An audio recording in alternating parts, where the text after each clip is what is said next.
ভাববা তোমার সন্তানের রুজির কথা তুমি ভাববা, এটা আমার আল্লাহ তাবারক তাআলা তোমাকে পাওয়ার দেয় না, কারণ প্রত্যেকের রুজির মালিক হলো আমার আল্লাহ। বাবা যে ভাইরা আমার মায়েরা, ওই বাবা সন্তানের জন্য নামাজ পড়তে যায় না, ওই বাবা যখন অন্ধকার কবরে চলে যায়, ডান দিকের মাটি বাম দিকের মাটি যখন তাকে চাপ দেয়, এই সন্তান বাঁচাতে পারে না। যখন জাহান্নামের অগ্নিতে চলে যায়, এই সন্তান বাঁচাতে পারে না। কেননা সন্তানকে এমন শিক্ষা দিয়েছে রে বাবা, সন্তান বাপের জন্য একবার হাত দুখানা তুলে দোয়া করতে পারে না। এই জন্য আমার নবী মুস্তাফা সাল্লাল্লাহু তাআলা আলাইহি ওয়াসাল্লাম বলেছে, পৃথিবীর মধ্যে ওই বাবা সবচাইতে ভাগ্যবান বেশি, যার নিজের সন্তান নিজের বাবার জানাজা পড়ায়। জোরে বলেন সুবহানাল্লাহ। যদি চাইতে না পারি, আজকে আমাদের মতো বড় লজ্জা আর কিছুই নয় না। কারণ আজকে ফিলিস্তিনের বুকে যে মানুষকে শহীদ করে দেওয়া হচ্ছে, আজকে গাজাবাসীদেরকে যে শহীদ করে দেওয়া হচ্ছে, আজকে আমরা এই জায়গা থেকে ফেসবুকে দেখে আহারে উহুরে করছি, কত ব্যথা লাগছে বলছে। কিন্তু ব্যথা যদি আপনার থাকতো, আহা উহু না করিয়া মসজিদে যাইয়া নামাজ পড়িয়া আল্লাহর দরবারে ওই ফিলিস্তিনের জন্য দোয়া করত, শুধুমাত্র আহা করে, কিন্তু আসলে মনের দিক থেকে তাদের কোনো মহব্বত নাই। কি করে মহব্বত থাকবে? নিজের মায়ের পেটের সঙ্গে মহব্বত এখন বর্তমানে ভাইদের নাই। কেমন করে অপর মুসলমান ভাইয়ের সঙ্গে তার মহব্বত থাকবে, ভালোবাসা থাকবে? সম্ভব নয়, সম্ভব নয়। যতক্ষণ পর্যন্ত নিজের ভাইকে ভালো না বাসতে পারবে, ততক্ষণ পর্যন্ত প্রতিবেশীকে ভালোবাসতে পারবে না। যতক্ষণ পর্যন্ত প্রতিবেশীকে ভালো না বাসতে পারবে, ততক্ষণ পর্যন্ত আপনার মানুষকে ভালোবাসতে পারবে না। আর যতক্ষণ পর্যন্ত মানুষকে ভালোবাসতে না পারবে, ততক্ষণ পর্যন্ত দেশ বিদেশের মুসলমানের প্রতি তার মহব্বত আসবে না। ও বাবাজি ভাইরা, আজকে আপনি বলছেন আমার জীবন পরিবর্তন শেষ বয়সে করব, আমার আল্লাহ তাবারক তাআলা বলে, বান্দারে এখন তোমাকে পরিবর্তন করার জন্য আমি আল্লাহ আহ্বান করেছি, তোমাকে সিগন্যাল দিয়েছি, তুমি পরিবর্তন হও না। যেই সময় তুমি পরিবর্তন হইতে চাইবা, সেই সময় আমি আল্লাহ তোমার অন্তরে মোহর মেরে দেব। মসজিদে যাওয়া তো দূরের কথা, ঘরের বাইরে তুমি পা রাখতে পারবে না। আজকে সময় থাকতে নিজেকে পরিবর্তন করা। আজকে যে রূপের বনে আপনি দেখাচ্ছেন, আজকে যে সৌন্দর্যের বনে আপনি দেখাচ্ছেন, আজকে যে যৌবনের বনে আপনি দেখাচ্ছেন, আজকে যে আপনি স্কিনের বনে দেখাচ্ছেন, আগামী যখন পরে আপনি বৃদ্ধ হয়ে যাবেন, আপনার স্কিন লাইট থাকবে না, আপনার যৌবনের বনায় থাকবে না, আপনার সুন্দর চেহারা থাকবে না, আপনি এত শক্তিশালীও থাকবেন না। এত অহংকার, এত বড়াই আমাদের কিসের? মেলা পরে ঘোরা হবে, মেলা পরে বেড়ানো হবে। আসেন আল্লাহ আল্লাহ রসুলের গুণগান শুনে যান, এটাই কিয়ামতের দিন আপনার কাজে লাগবে, কবরে কাজে লাগবে, মিজানের পাল্লায় কাজে লাগবে, ওই ভবিষ্যতে কাজে লাগবে। আর যতক্ষণ পর্যন্ত মেলায় ঘুরবেন, শুধুমাত্র গুনায় গুনাহ হবে, নেকি অর্জন হবে না। এটা আমরা বুঝতে পারি না রে বাবা। আজকে আমরা যে উদ্দেশ্যে, যে নিয়তে আমরা এই মাহফিলের ব্যবস্থা করেছি, তার পাকা উদ্দেশ্য হলো মাদ্রাসার উন্নতি করবে। অনেকে বলে যে মহিলা মাদ্রাসার উন্নতি করবে। আজকে এই মহিলা মাদ্রাসা এই জন্য বানানো হয়েছে, আজকে আমাদের মা বোনেরা ইসলাম শরীয়ত সম্পর্কে আপনার অনেকে আপনার অজ্ঞ রয়েছে, অনেকে জানে না। আজকে মা বোনেদের যদি একটু কোরআনের শিক্ষা দেওয়া হয়, আজকে মা বোনেদের যদি একটু আপনার উর্দু শিক্ষা দেওয়া হয়, মা বোনেদের যদি একটু ফিকহ শিক্ষা দেওয়া হয়, মা বোনেদের যদি একটু মিশকাতের শিক্ষা দেওয়া হয়, আজকে ওই মা বোনেরা মাদ্রাসায় চাকরি করবে না, ঠিক আছে? আজকে ওই মা বোনেরা ইমামতি করতে পাবে না, ঠিক আছে? আজকে ওই মা বোনেরা জালসা মাহফিলের তাকরীর করতে পারবে না, ঠিক আছে? কিন্তু ওই মা বোনেরা যখন আপনার স্বামীর সংসারে, স্বামীর ঘরে যাইয়া নিজের সন্তান যখন জন্ম দিবে, ওই সন্তানটিকে মানুষের মতো করে মানুষ করতে পারবে, ওই সন্তানটিকে ইসলামের শিক্ষা সন্তানটিকে দিতে পারবে, ওই সন্তানটিকে নামাজি বানাইতে পারবে, ওই সন্তানটিকে রোজাদার বানাইতে পারবে। এই জন্য এই মহল্লাবাসী, গ্রামবাসী, এলাকাবাসী, আপনার পুলিশ স্টেশনের বাসী একটা মহিলা মাদ্রাসার আয়োজন করেছেন বাবা। আর ওই মহিলা মাদ্রাসার উন্নতি করবে আজকে এই জালসার মাহফিলের ব্যবস্থা। বেরাদা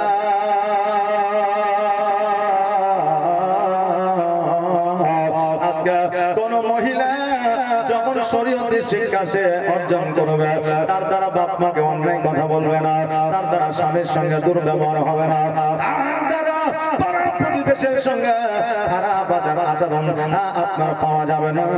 এটাই হলো ইসলামিক শরীয়তের শিক্ষা। জোরে বলেন সুবহানাল্লাহ।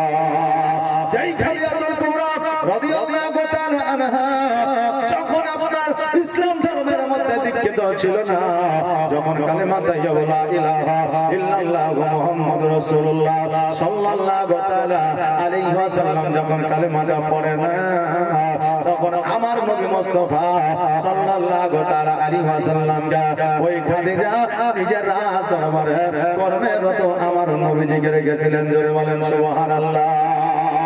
যেই খাদিজাতুল কুবরা রাদিয়াল্লাহু তাআলা আনহা বিবাহের প্রস্তাব পাঠাইলেন আমার নবীকে, আমার নবী মুস্তাফা সাল্লাল্লাহু তাআলা আলাইহি ওয়াসাল্লামের যখন প্রস্তাবটা গেল, আমার নবীজি বললেন, উমাইয়া আজকে খাদিজা আমার কাছে বিবাহের প্রস্তাব পাঠিয়েছে, তবে শোনো রে, আমার আব্বা নাই, আমার মা নাই, এটা ঠিকই, কিন্তু আমার অভিভাবক, আমার চাচারা রয়েছে, চাচা আমির হামজা রয়েছে, চাচা আবু তালেব রয়েছে, তারা যতক্ষণ পর্যন্ত হ্যাঁ না বলবে আমি ততক্ষণ পর্যন্ত বিয়ে রাজি হইতে পারবো না।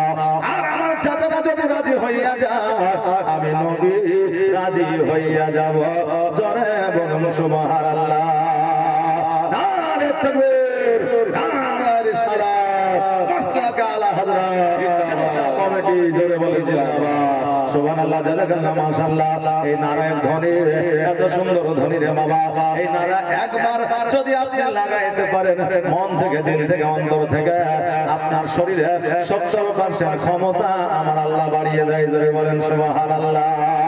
বেরাদা ওই উমাইয়া খাদিজাতুল কুবরা রাদিয়াল্লাহু তাআলা আনহাকে গিয়ে বললেন, ওগো আমাদের বাদশাহিনী, ওগো আমাদের সরদারিনী, ওগো আমাদের রাজরানী, আজকে আমার নবী মুস্তাফা সাল্লাল্লাহু তাআলা আলাইহি ওয়াসাল্লাম বিবাহে নাও বলে নাই, হ্যাঁও বলে না, বলে কি বলেছে? বলেছে আমার চাচারা যদি রাজি হইয়া যায় আমি নবী রাজি হইয়া যাব। এবার খাদিজাতুল কুবরা রাদিয়াল্লাহু তাআলা আনহা বলে, আমার সৈন্য, যাও যাও যাও, আমির হামজাকে ডেকে নিয়ে আসো। এবার আমির হামজাকে ডেকে নিয়ে আসা হলো। আমির হামজাকে বলল, আমির হামজা শোনো গো, আজকে তোমার ভাতিজা মুহাম্মদকে আমার বড় পছন্দ, তোমার ভাতিজার আকলাক চরিত্র ব্যবহার আমার বড় সুন্দর লেগেছে। আমি জীবনে নিয়াত করেছিলাম, আমি জীবনে আমি আশা রেখেছিলাম জীবনে কোনোদিন আর বিবাহ করব না। একটা স্বামী হারিয়েছি, দ্বিতীয় স্বামী হারিয়েছি, আমি আর তৃতীয়বারের জন্য বিবাহে রাজি হইতাম না। কিন্তু মুহাম্মদ সাল্লাল্লাহু তাআলা আলাইহি ওয়াসাল্লাম আমার বড় ভালো লেগেছে। মুহাম্মদ সাল্লাল্লাহু তাআলা আলাইহি ওয়াসাল্লাম আচরণ ব্যবহার আমার বড় ভালো লেগেছে, এই জন্য প্রস্তাব পাঠিয়েছে। ও আমির হামজা, তোমার ভাতিজার যদি বিবাহ দাও আমি খাদিজা বিবাহ করতে রাজি আছি। জোরে বলেন সুবহানাল্লাহ। আমির হামজা বললেন, আমি তো একাই ডিসিশন নিতে পারবো না, আমি তো একাই বলতে পারবো না, কারণ হলো আমার ভাতিজাকে জানার দরকার আছে, বিষয় আছে। কেননা আমি যদি রাজি হইয়া যায়, আমার ভাই যদি রাজি না থাকে, আমার ভাতিজা যদি রাজি না থাকে, এই জন্য একটা আলোচনা দরকার আছে। এবার আমির হামজা রাদিয়াল্লাহু তাআলা আনহু বাড়িতে আসলেন। বাড়িতে আসার পরে এবার আমার নবীজিকে ডাক দিলেন, তিনার ভাইদেরকে ডাক দিলেন, যাওয়ার পরে একটা আলোচনা করলেন। আলোচনার মাধ্যমে চাচারা এই ডিসিশন নিলেন যে আমার মুহাম্মদ সাল্লাল্লাহু তাআলা আলাইহি ওয়াসাল্লামের আব্বা নাই, মা নাই, আজকে খাদিজার রাজ দরবার আছে, জমি আছে, জায়গা আছে, টাকা আছে, পয়সা আছে, আজকে যদি খাদিজার সঙ্গে বিবাহটা দিয়ে দিই আমার নবী মুহাম্মদ সাল্লাল্লাহু তাআলা আলাইহি ওয়াসাল্লাম বড় সুখী হয়ে যাবে। এই বলে চাচারা বলল মোহাম্মদ আজকে খাদিজার সঙ্গে আমরা তোমার বিবাহ দিতে যাই, বলো বলো তুমি রাজি আছো কিনা? তুমি আমার বলে চাচা গো আজকে আপনারা যদি রাজি হন আমি মোহাম্মদ আমিও রাজি হইয়া যাব। আমির হামজা বলল ও ভাতিজা শোনো, আমরা ডিসিশন নিয়েছি তোমার বিবাহ খাদিজার সঙ্গে দেব, তুমি রাজি কিনা বলো। আমার নবীজি বলল চাচা আমিও খাদিজাকে বিবাহ করার জন্য রাজি, কিন্তু তিনটা শর্ত রয়েছে, এই তিনটা শর্তে যদি আমার খাদিজা রাজি হইয়া যায় আমি বিবাহতে রাজি হইয়া যাব। আমির হামজা বললেন কি কি শর্ত বলো? বলে এক নম্বর শর্ত হলো খাদিজার যত জমি আছে, জায়গা আছে, টাকা আছে, পয়সা আছে, হীরা আছে, মণিমুক্তা, সোনা দানা আছে, সব কিছু গরিবদের মধ্যে বিলি বন্টন করে দিতে হবে, দান করে দিতে হবে। আর দ্বিতীয় আপনার শর্ত হলো আমি একটা খেজুর দেব, এক সপ্তাহ পরে যদি আপনার খাইতে বসা ক্ষুধার্ত মনে হারে যদি থাকে আর খেজুর খাইবে এমন সময় ফকির দরবেশ যদি চলে আসে নিজে না খাইয়া ফকিরের দরবেশকে দিয়ে দিতে হবে। আর দ্বিতীয় শর্ত হইল আমি একটা কাপড় দেব, ওই কাপড়টা পরিধান করে জীবন যাপন করবে। দ্বিতীয় কাপড় আমার কাছে চাইতে পারবে না, কারণ আমি যদি কাপড়টা দিতে না পারি আমি বিবির কাছে স্বামী লজ্জিত হইয়া যাব। আরে বাবা আমির হামজা বলে এ ভাতিজা কেমন করে তিনটা শর্ত মেনে নেওয়া যায়? আজকে একজন রানী বাদশাহীর যার টাকার অভাব নাই, যার পয়সার অভাব না, সে কোন কাপড়টা পরবে সেটা সে সিদ্ধান্ত নিতে পারে না, কারণ এত কাপড়। সেই মহিলা একটা কাপড় পরে কেমন করে জীবন যাপন করতে পারে? যেই মহিলা জীবনে রান্না বান্না করে না, কি খাবার খাবে যেটা পছন্দ সেটাই বলেছে, সেটা তৈরি হয়ে গেছে, কারণ তার বাড়িতে খাবারের অভাব না। কেমন করে একটা খেজুর খেয়ে থাকবে, এক সপ্তাহ কেমন করে অনাহারে থাকবে? আর এত জমি জায়গা সম্পত্তি ফকির মিসকিনের মধ্যে সব কেমন করে দান করতে পারে? সেটা তো সম্ভব না। আমার নবীজি বললেন চাচা গো একবার খবর লে আপনার খাদিজার কাছে খবরটা যদি নিয়ে নে নিশ্চয় আমার খাদিজা রাজি হইয়া যাবে, কারণ আমার নবী ইলমে গায়েবের সংবাদ দেনেওয়ালা দাতা। আমার নবীর সামনের খবরও জানে, পেছনের খবরও জানে। জোরে বলেন সুবহানাল্লাহ। আমির হামজা রাদিয়াল্লাহু তাআলা আনহু ভয় ভয় যেন খাদিজার কাছে গেল না। উনি ভাবলেন আমি খাদিজাকে যদি এই কথা বলি, খাদিজা আমাদের বাদশাহিনী, আমাদের সরদারিনী, আমাদের রানী, এই কথা শোনার পরে যদি আমাকে বন্দী করে দেয় আমি বিপদে পড়ে যাব, এই জন্য বলা যাবে না। এবার 2 দিন 4 দিন যখন পার হয়ে গেল, এবার আমির হামজাকে ডাক দিল। এবার আমির হামজা যখন খাদিজার দরবারে গেল, খাদিজা বলে চাচা আজকে কোন খবর আমার কাছে আসলো না, কারণটাকে? আমির হামজা বললে খাদিজা মুহাম্মদ সাল্লাল্লাহু আলাইহি ওয়াসাল্লাম বিবাহে রাজি হয় না। যখন এই কথা বলে যায় আমার খাদিজাতুল কুবরা রাদিয়াল্লাহু তাআলা আনহা অঝর নয়নে 2 চোখের পানি ফেলায়া যেন বুক ভাসায়া দিয়েছে। কান্না দেখে মায়া হলো, দয়া হইল। আমির হামজা বলে খাদিজা তুমি কান্না করিও না, কান্না করিও না, কারণ আমার ভাতিজা ডাইরেক্ট বিবাহ করব না এই কথা বলে না। আমার ভাতিজা বিবাহ করবে, কিন্তু 3টা শর্ত দিয়েছে। বলে কি কি শর্ত? বলে 1 নম্বর তোমার জমি জায়গা, টাকা পয়সা, ধন সম্পদ গরিবদের মধ্যে বিলি বন্টন দান করে দিতে হবে। 2 নম্বর হলো একটা খেজুর খেয়ে জীবন যাপন করতে হবে। 3 নম্বর হলো একটা কাপড় পরিধান করে জীবন যাপন করতে হবে। যদি এই 3টা শর্তে তুমি রাজি হইয়া যাও আমার নবী বিবাহে রাজি হইয়া যাবে। আমার খাদিজাতুল কুবরা রাদিয়াল্লাহু তাআলা আনহা 2 চোখের পানি ছেড়ে দিয়ে বলে চাচা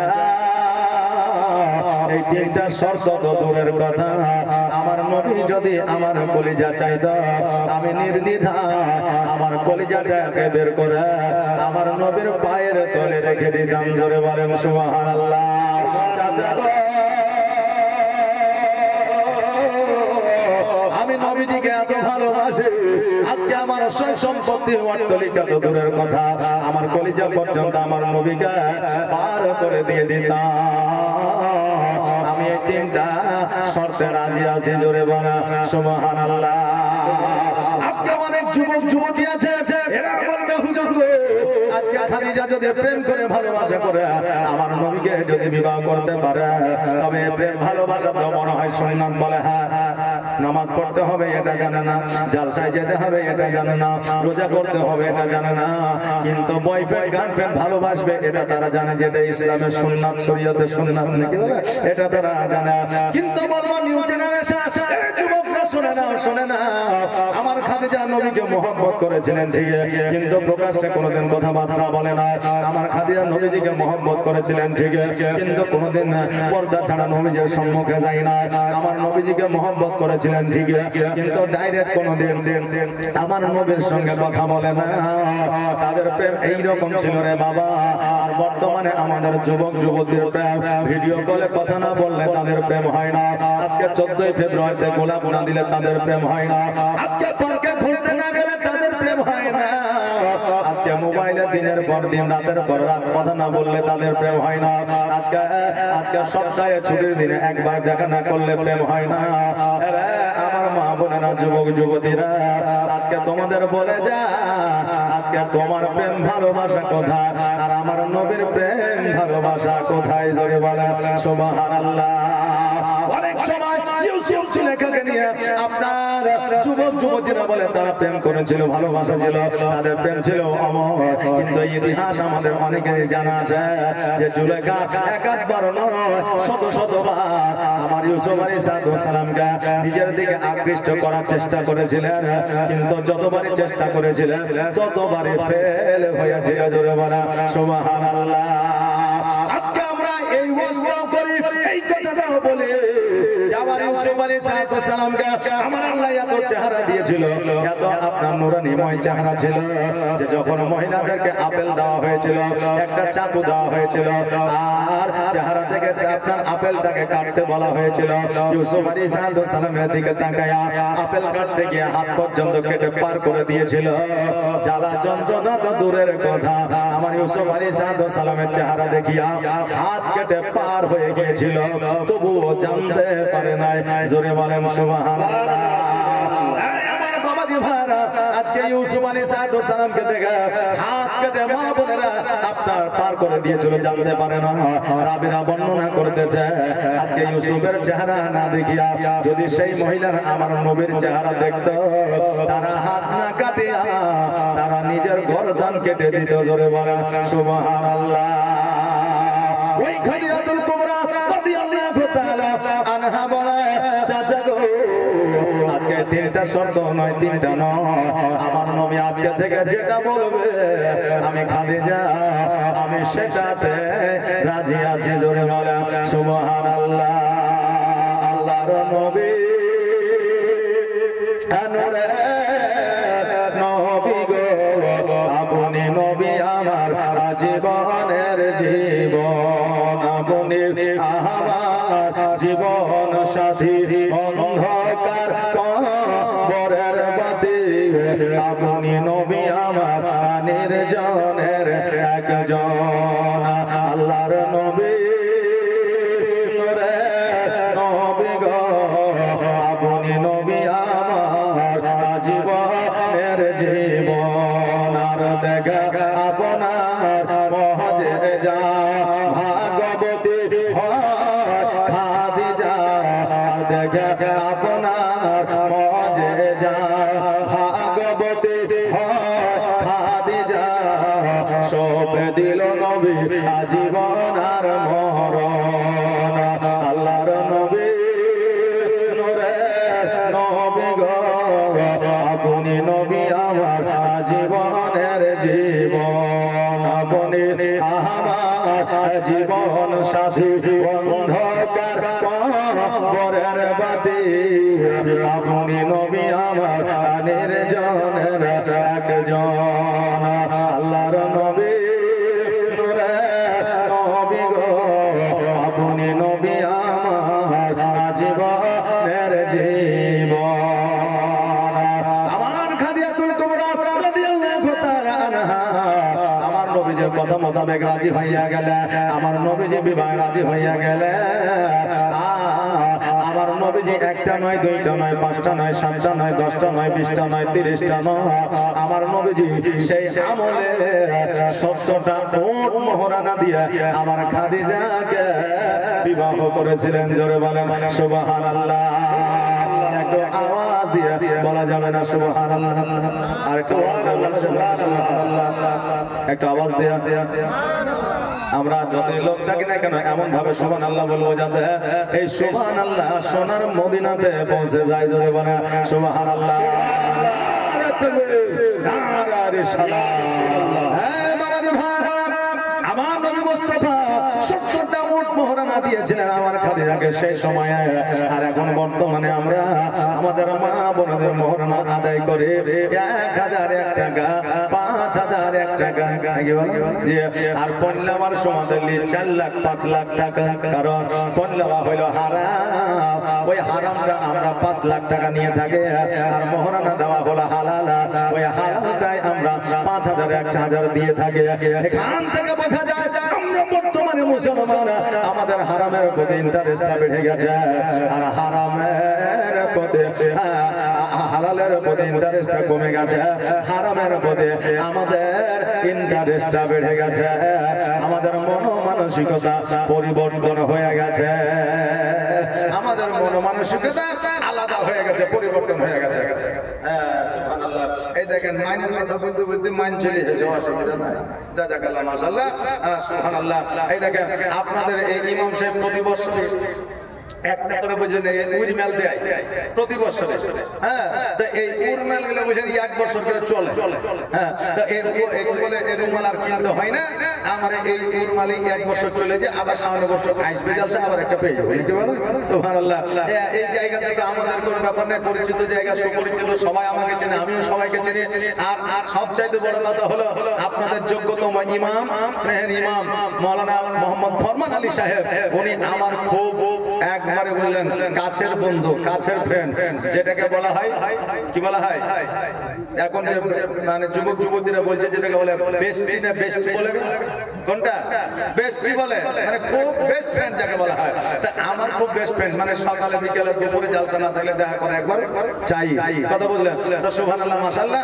এই দেখেন জাযাকাল্লাহ, কখন কি কাজে লাগবে বাবা কেউ বলতে পারবে না, হয়তো এই উপহারটাই একদিন কাজে লেগে যাবে। জোরে বলেন সুবহানাল্লাহ। বেরাদানে মিল্লাত ইসলামিয়া, আমি কি বলছিলাম যে বর্তমানে মানুষের আপনার কি বলে মানসিকতা পরিবর্তন হয়ে গেছে।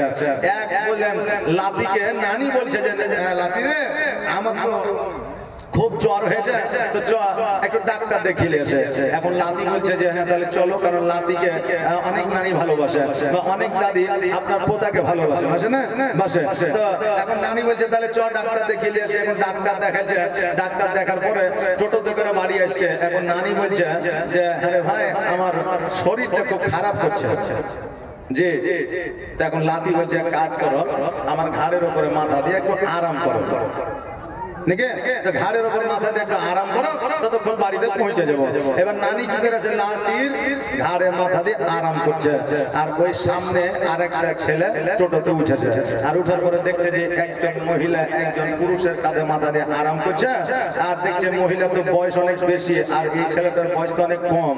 এই চিন্তা ভাবনা করে মোবাইলে একটা ফটো তুলে ফেসবুকে আপডেট দিয়ে দিয়েছে যে ভালোবাসা কোনো বয়স মানে না। কথা বলে ভালোবাসা বয়স মানে না, আপডেট দিয়েছে, কিন্তু ও জানে না যে এটা আর নানি আর এটা আর লাতি। কথা বলছেন না? আমাদের বর্তমানে মানসিকতা এইরকম, আমরা জিজ্ঞাসা করি না যে এটা আসলে আর কে। কারণ এখন জামাই আর শাশুড়িকে চিনা খুব মুশকিল। কথা বলছেন না? জামাই শাশুড়ি চিনা খুব মুশকিল। হয়তো দেখা যাচ্ছে যে শাশুড়ির বয়স 35-37, হ্যাঁ, এইদিকে দেখা যাচ্ছে জামাইয়ের বয়স 27-28। কি বললেন? তাহলে খুব একটা বয়সের ডিফারেন্স নাই। আর 35-37 মানুষের বয়স, মানে মানুষের চেহারাও ঝলকায় না, আপনার পরিবর্তন হয় না। যে আর 27-28 বছরে তো পরিবর্তন হবেই না। জামাই আর শাশুড়ি চিনা যায় না। তো অনেকে জিজ্ঞাসা করে না, বন্ধুর সঙ্গে দেখা হয়েছে, এই বন্ধু শাশুড়িকে লিয়ে হয়তো দেখা যাচ্ছে ভাই ব্যাংকে গেছে, না হলে ডাক্তারখানা গেছে, যাওয়ার পরে বলছে যে ভাই এটা ভাবি নাকি। কথা বলছেন? আচ্ছা বলেন, ওর মুখ কাম থাকবে লজ্জায়, এই জন্য ভেরিফাই করো, জানো আগে যে আসলে ওটা কে। কথা বলেন না? আমরা মানুষ, আমাদের মন পরিবর্তন হয়ে গেছে, মানসিকতা চেঞ্জ হয়ে গেছে। এই জন্য আমাদের এখন বলছেন মন স্থির নাই বেরাদার, আমাদের মনকে যতক্ষণ পর্যন্ত স্থির না করতে পারবো ততক্ষণ পর্যন্ত না ইবাদত হবে, ততক্ষণ পর্যন্ত না রোজা হবে, ততক্ষণ পর্যন্ত না আমাদের কোন উপাসনা আল্লাহর দরবারে কবুল হবে। যাদের মন স্থির নাই তাদেরকে এক প্রকারের মানসিক রোগী বলা হয়। কথা বললেন না, মানসিক রোগী বলা হয়। এখন নামাজে গেলেন, যাওয়ার পরে ইমাম সাহেব বলছে আলহামদুলিল্লাহ রাব্বিল আলামিন রহমানির রহিম মালিক ইয়াউমিদ্দিন, এদিকে মনে মনে ভাবছে যাচ্ছে আমি যে পেশাব খেয়ে তা আসলে কি পানি নিয়েছে? আচ্ছা বলেন নামাজ হবে? ও না যাই নামাজে দাঁড়িয়ে আছে, এখন যাই নামাজে দেখা যাচ্ছে ফুল চাপা আছে, মনে মনে ভাবছে এটা গোলাপ ফুল না পদ্ম ফুল না গাঁদা ফুল। এইদিকে সুরা দিয়ে খেয়াল না, নামাজ হবে? হবে না। এই জন্য মন মানসিকতা আমাদের স্থির করতে হবে। যতক্ষণ পর্যন্ত আমাদের মন মানসিকতা স্থির না হবে আমাদের কোনো কাজে আসবে না। আমার খাদিজাতুল কুবরা রাদিয়াল্লাহু তাআলা আনহাকে 70টা উট মোহরানা দিয়া আমার নবী মুস্তাফা সাল্লাল্লাহু তাআলা আলাইহি ওয়াসাল্লাম বিবাহ করেছিলেন। জোরে বলেন সুবহানাল্লাহ। সেই সময়ে খাদিজাতুল কুবরা রাদিয়াল্লাহু তাআলা আনহার বয়স ছিল বাবা 40 আর আমার নবীর বয়স ছিল 25। জোরে বলেন সুবহানাল্লাহ।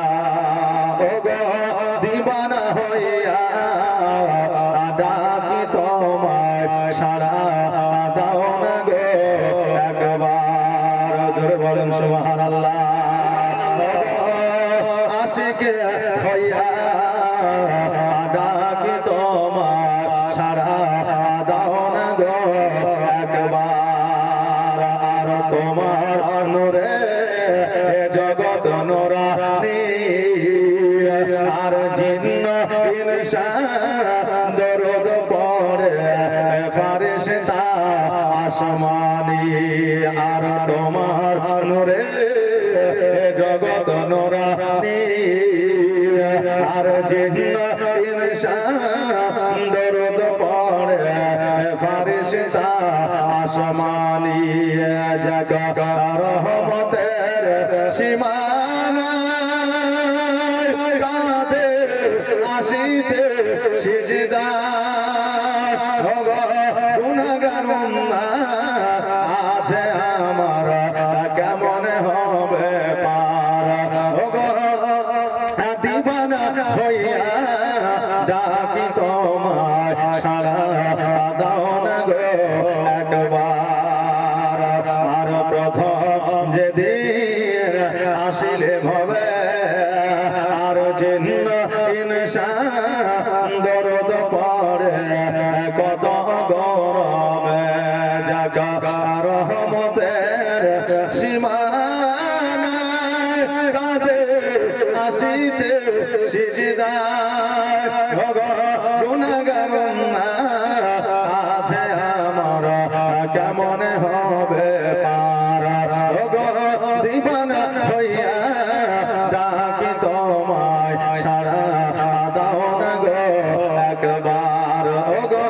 পাগল হইয়া ডাকি তোমায় সারা দাও না গো একবার। আল্লাহুম্মা সাল্লি আলা সাইয়্যিদিনা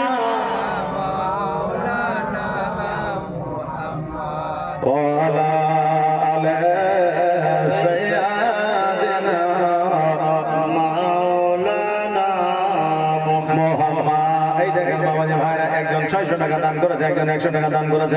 জাযাকাল্লাহ মাশাআল্লাহ মাশাআল্লাহ বারাকাল্লাহ সুবহানাল্লাহ। যে আশায় যে নিয়তে করেছে দান আর দানকে কবুল করো। ও গো রহমান, জগবাপে জগ সন্তান এখানে ছিল আর ছিল কিনা ছিল দেখো দানে বোঝা গেল।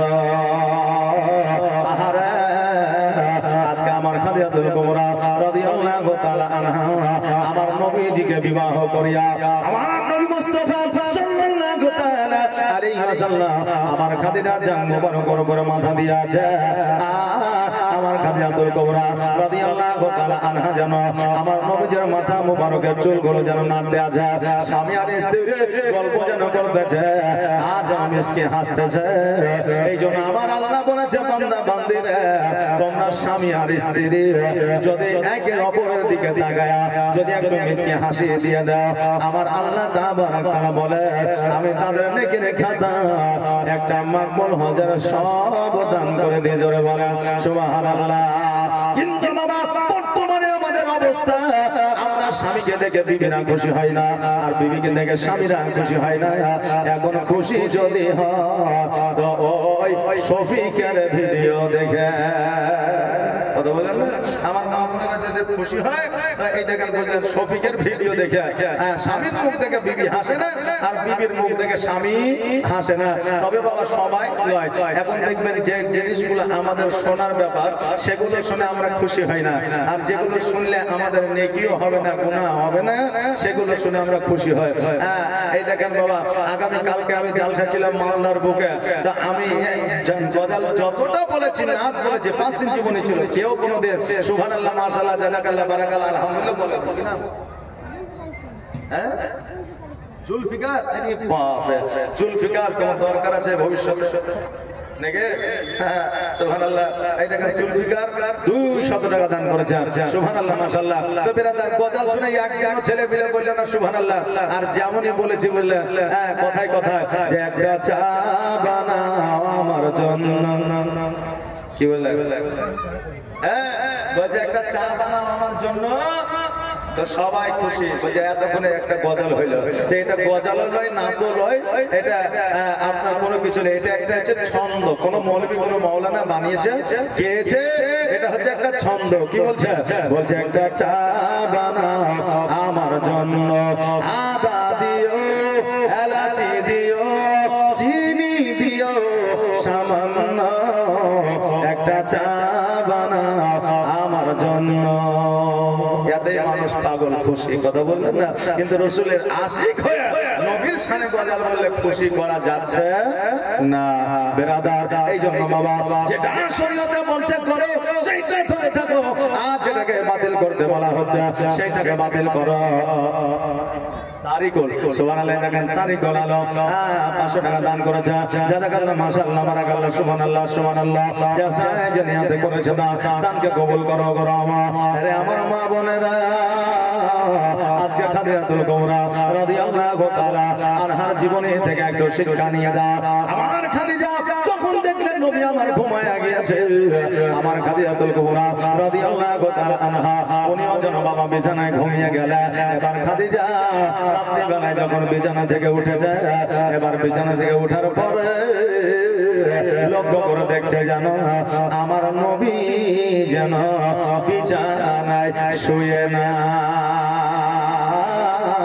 খাদিজা যেন রাজদরবার খোঁজাখুঁজি করলো, আমার নবী কোথায় গেল, নবী কোথায় গেল। কেননা আমার খাদিজাতুল কুবরা রাদিয়াল্লাহু তাআলা আনহা এর আগে 2টা স্বামী হারিয়েছে, 2টা স্বামী ইন্তেকাল করেছে। এই জন্য আমার নবীকে খোঁজার জন্য পাগল পারা হয়ে আছে। সারা রাত প্রসাদ খুঁজলে, খোঁজার পরে যখন না পাইল, এবার আমার খাদিজা রাত প্রসাদ থেকে যেন বার হয়ে গেল। এবার বার হয়ে যাওয়ার পরে আমার নবীজিকে খুঁজতে খুঁজতে কোনো জায়গায় যেন পাওয়া যায় না। হঠাৎ করে সুরে সাদেকের সময় লক্ষ্য করে দেখা যেন আমার নবীজি একটা পাহাড়ের উপরে সেজদায় রত হইয়া ইয়া হাবলি উম্মতি উম্মতি বলে কাঁদে, জোরে বলেন সুবহানাল্লাহ। খাদিজাতুল কুবরা রাদিয়াল্লাহু তাআলা আনহা হামাগুড়ি পায়, হামাগুড়ি দিয়া যেন বাবু পাহাড়ের উপরে উঠলো। ওঠার পরে আমার নবী যখন জানতে পারলেন, বুঝতে পারলেন খাদিজা আমার কাছে এসে হাজির হয়ে যায়, সঙ্গে সঙ্গে সিজদা থেকে মাথাটা উঠায় বলে, খাদিজা তুমি কেন আমার কাছে এসেছো? খাদিজা বলে, ইয়া রাসূলুল্লাহ, ইয়া হাবিবাল্লাহ, নবী গো, যেই বিবির ঘরে স্বামী থাকে না ওই বিবির কেমন করে রাত্রি বেলায় ঘুম আসে? পৃথিবীর কোন নারী এইটা পারবে না। আমার নবী বলে, খাদিজা যাও যাও বাড়ির দিকে যাও, তুমি আর কোনদিন আমাকে খোঁজার জন্য বাইরে আসবে না। আমি ইসলামের প্রচারে যাব, আমি না জানি কোথায় যাব, কখনো বাজারে যাব, কখনো মসজিদে যাব, আমাকে খোঁজার জন্য আর দ্বিতীয় দিন বাইরে আসবে না। এই দেখেন বেনামে 500 টাকা দান করেছে, জাযাকাল্লাহ মাশাআল্লাহ বারাকাল্লাহ সুবহানাল্লাহ। আরে আমার মা বোনেরা, আমার খাদিজাতুল কুবরা রাদিয়াল্লাহু তাআলা আনহা বলে যে আমি কথা দিলাম গো নবী, আমি আপনাকে খোঁজার জন্য আমি আর কোনদিন বাইরে আসবো না। নবী আমার কি শিক্ষা দিলেন, বিবিদেরকে নিয়ে কোনোদিন বাইরে যাওয়া যাবে না। যদি বাজারে যান, ডাক্তারখানা যান, যদি কোথাও যান, পর্দার সহিত নিয়ে যেতে হবে। কিন্তু আমরা বিবিদেরকে আপনার রেস্টুরেন্টে ঘুরতে খুব কমই নিয়ে যায়। আমরা বিবিদেরকে পোশাক আশাকের বাজার করার জন্য খুব কমই নিয়ে যায়। আজকে আমরা বিবিদেরকে ঘোরার জন্য খুব কমই নিয়ে যাই, কিন্তু কন্টিনিউ বিবিকে সঙ্গে করে মাঠে নিয়ে যাই। এটা ঠিকই, যে জায়গায় আমার নবী নিয়ে যেতে বারণ করলেন সেই জায়গায় আমরা বিবিকে নিয়ে যাই। আমরা বলে যাই বিবিরে মাঠে খাবার নিয়ে যাবে, লাহারি নিয়ে যাবে, নইলে এক কাজ করে দাউলিটা নিয়ে যাবে, আমিও লিড়াবো, ভুইতেও লিড়াবি। কথা বললেন না বাবা রে? বিবিদের মহিলাদের মাঠে যাওয়া নিষেধ।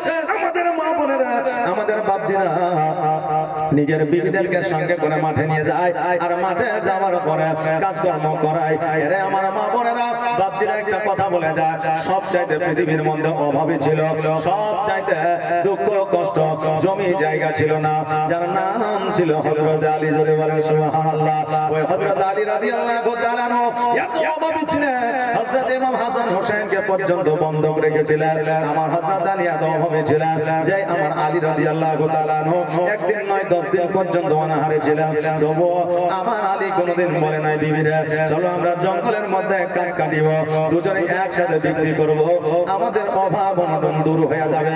এই কথা কোনোদিন বলে না। আমার আলী যতটুকু পেরেছে ততটুকু করেছে।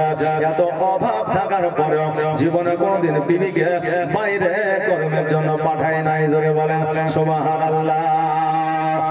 বাবারে ভাইরা, আমার মায়েরা, আজকে আমার দয়ার নবী মায়ার নবী সাল্লাল্লাহু তাআলা আলাইহি ওয়াসাল্লাম এই শিক্ষাটুকু দিলেন, এই জ্ঞানটুকু আমার নবী মুস্তাফা সাল্লাল্লাহু তাআলা আলাইহি ওয়াসাল্লাম দিলেন।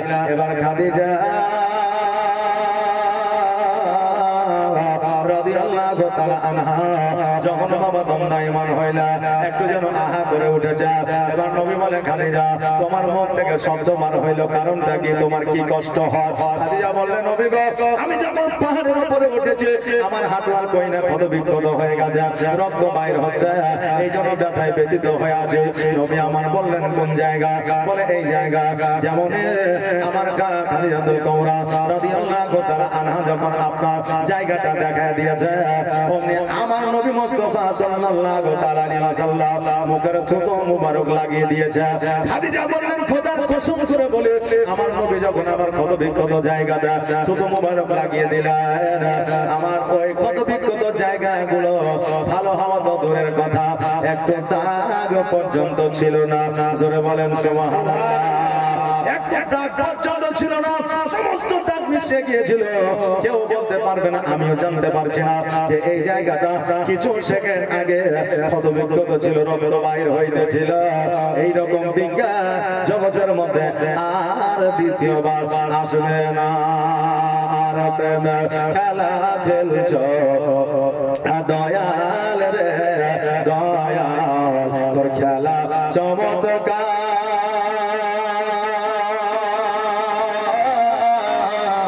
আর না পাকে মানুষ বানায়া আমি লাজবা যার রে, প্রেমের খেলা খেলছ দয়াল রে। তুমি কাউকে দিলা 10টা সন্তান, জায়গা জমি না, আবার কাউকে দিলা কোটি টাকা, একটাও সন্তান নাই। জোরে বলেন সুবহানাল্লাহ। তুমি কাউকে দিলা 10টা সন্তান, জায়গা জমি না, আবার কাউকে দিলা কোটি টাকা, একটাও সন্তান নাই। আবার মরার পরে কাঁধে করে কবরে নামাবে তার রে, প্রেমের খেলা খেলছ দয়াল রে দয়া, তোর খেলা চমৎকার, আর না পাকে মানুষ বানায়া আমি লাজবা যার রে, প্রেমের খেলা খেলছ দয়াল রে।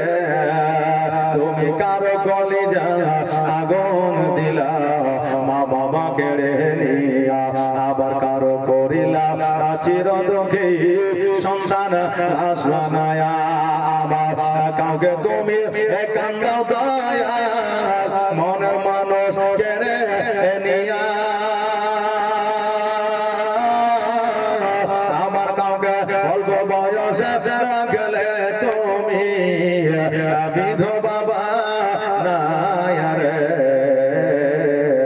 প্রেমের খেলা খেলছো দয়াল রে দয়াল তোর খেলা চমৎকার না বাগে মানুষ বানায়া আমি লাইসবা যার রে প্রেমের খেলা খেলছো দয়াল রে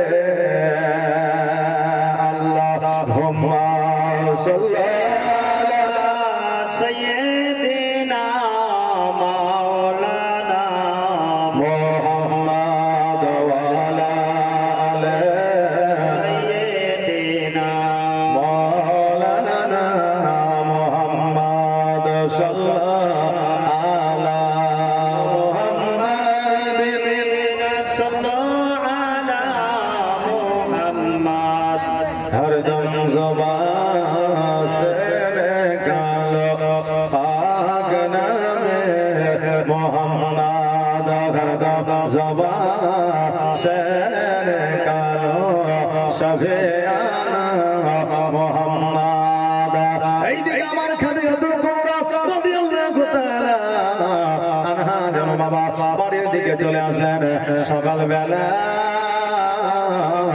আমার নবী মুস্তাফা সাল্লাল্লাহু তাআলা আলাইহি ওয়াসাল্লাম যখন খাদিজার বাড়ির দিকে যেন আসতে যায় মক্কা নগরের মানুষেরা বলতেছে জাগরে আজকে যেই নবীর মা ছিল না বাপ ছিল না যেই নবীর জমি ছিল না জায়গা ছিল না আজকে খাদিজাকে বিবাহ করে জমির মালিক হয়ে যায় আজকে সম্পদের মালিক হয়ে যায় আজকে সোনা দানা টাকা পয়সার মালিক হয়ে যায় এই কথা শুনে আমার নবী যে দুই চোখের পানি ছেড়ে দিয়ে কান্দা বলে আল্লাহ গো আজকে যদি আমার আব্বা মা বেঁচে থাকতো মক্কা নগরের মানুষ এই কথা বলতে পারতো না আজকে যদি আমার দাদা আব্দুল মুত্তালিব বেঁচে থাকতো আজকে মক্কা নগরের মানুষেরা এই কথা বলতে পারতো না আমার নবীজি দুই চোখের পানি ছেড়ে দিয়া কান্না করতে করতে যেন রাজ দরবারে ফিরে আসা একখানা ঘরে আমার নবীজি কান্না করছে ডুকরে ডুকরে আমার খাদিজা ওই ঘরে প্রবেশ করেছে আর আমার নবীজিকে বলতেছে নবী গো আপনি কেন এইভাবে কান্না করেন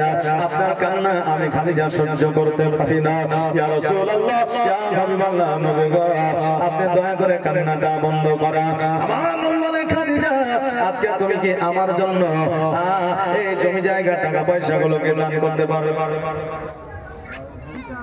তুমি কি পারবে না আমার জন্য এই জমি জায়গা টাকা পয়সা গুলো দান করতে আমার খাদিজা বলল নবী গো আজকে জমি জায়গা অট্টালিকা তো দূরের কথা আপনি যদি বলেন গো নবী আমার শরীরের চামড়া গুলো ছিলিয়া আমি আপনার পায়ের তলে বিছায়া দিতে পারি